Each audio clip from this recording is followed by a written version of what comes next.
दोस्तों, मोहनदास करमचंद गांधी के विषय में दल्लन टॉप के ऊपर दो लड़कों ने खड़े होकर सौरभ द्विवेदी के सामने कह दिया था कि जिस समय पर नोआखाली जल रहा था उस समय पर मोहनदास गांधी दो लड़कियों के साथ घूम रहा था। जिसके बाद में व्हाट्सएप यूनिवर्सिटी के बड़े प्रोफेसर यानी कि सौरभ द्विवेदी, इसने उन बच्चों का मुंह बंद करने के लिए एक झूठ फेंका था।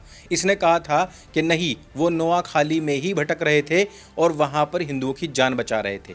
जब हमने इस ऐतिहासिक दस्तावेज को खंगाला तो उसमें हमें ये बात पता पड़ी कि न केवल गांधी हिंदुओं के नरसंहार के वक्त वहां से अनुपस्थित रहा, बल्कि जिस समय पर हिंदुओं का नरसंहार चल रहा था उस समय पर यह व्यक्ति अपनी पोती 19 साल की पोती के साथ में नंगा होकर नहाया करता था। और ये केवल अकेली पोती नहीं थी, जयप्रकाश नारायण की पत्नी प्रभावती तक के साथ में मोहनदास करमचंद गांधी ब्रह्मचर्य के प्रयोग करते थे, अर्थात उनके साथ में नंगे सोना और नंगे नहाना, यह कार्य मोहनदास गांधी किया करता था। लेकिन मुसलमानों के मसीहा मोहनदास करमचंद गांधी मुस्लिम महिलाओं को कैसे बख्श सकते थे?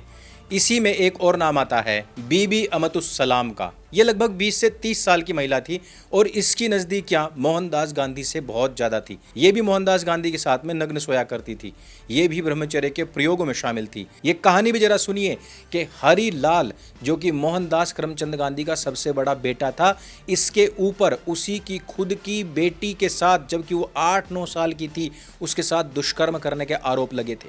मोहनदास गांधी ने उसको कई सारे खत लिखे और कहा कि इस प्रकार के कुकर्म मत कर। लेकिन हरिलाल ने उस समय पर क्या किया था?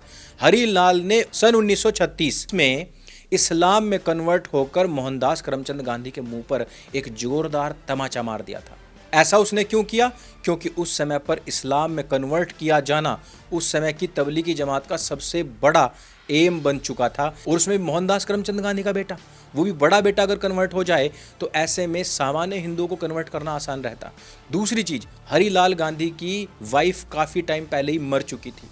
मोहनदास करमचंद गांधी ने उसको दूसरा विवाह करने से मना कर दिया था।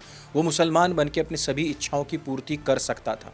तो इस चीज़ का मोहनदास करमचंद गांधी ने खूब विरोध किया था कि उसको छोटी सी बेटी के, नन्ही सी बेटी के साथ में कम से कम ऐसा तो नहीं करना चाहिए था। लेकिन ये व्यक्ति जो अपने बेटे को आदर्शवाद का पाठ पढ़ा रहा था, यही व्यक्ति बुढ़ापे में जा कर के क्या कर रहा है? अपनी ही पोती के साथ में इस प्रकार का घिनौना कार्य कर रहा है।